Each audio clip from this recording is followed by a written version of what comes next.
Hey folks, welcome to DIY Buddy Guy. Today we're adding another light to this circuit. Same style as this one, except in a different location, right over there where the wires are hanging down.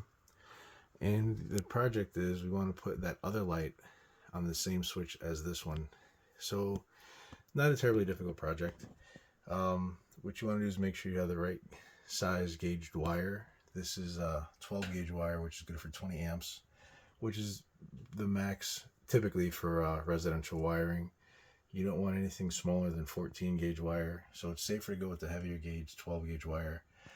And all we're really doing is, if you can look inside this light here, you'll see this is pretty simple. You have a black wire, which is bringing the power in, white wire to neutral, and then your ground. And I'm going to have the same thing here, the black, the white, and the ground. I'm going to add them to underneath those red wire nuts. What I'm going to do is turn off the power to de-energize the circuit, and then make twist connections. I'm going to show you how I do that. I've made another video of that, most of you have seen. And then what that's going to do is extend the power via this wire all the way over to there, where I'm going to add another junction box and light socket, and I'll show you how that goes. One of the things you want to be careful of is somebody else's work. I don't know who did this before me, but I noticed a problem, and good thing I noticed it because I can fix it. You see that there's some exposed copper sticking out from behind the back of that red wire nut, which is a bad thing. That means there's no insulation on that copper wire.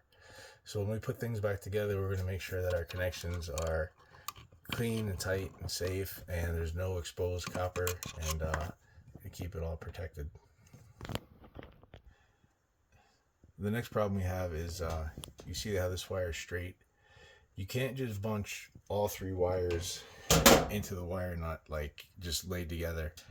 You have to twist them together first and then put the wire nut on, and I'll demonstrate how that goes, because if not, you have what happened just here. The wires just pull out of the back, and that's how problems happen. So as you can see, all of these wires are twisted together.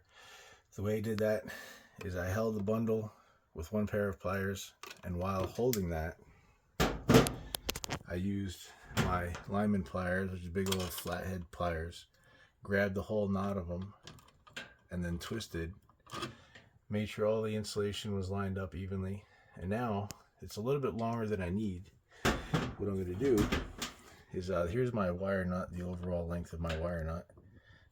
So it's just a little too long. I'm going to trim it, make a nice clean edge on this side, and then make sure when I put the wire nut on, the wire nut itself extends, the bottom of the wire nut extends past the insulation on the wire, making sure all the exposed wire is protected inside there.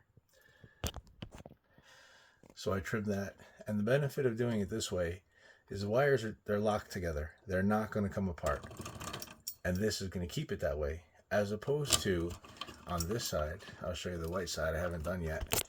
Watch. We'll unbutton this, and you'll see the wires just basically fall out of the wire nut.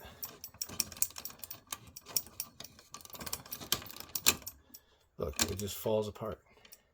That's why you want to twist them together first before you put the wire nut on.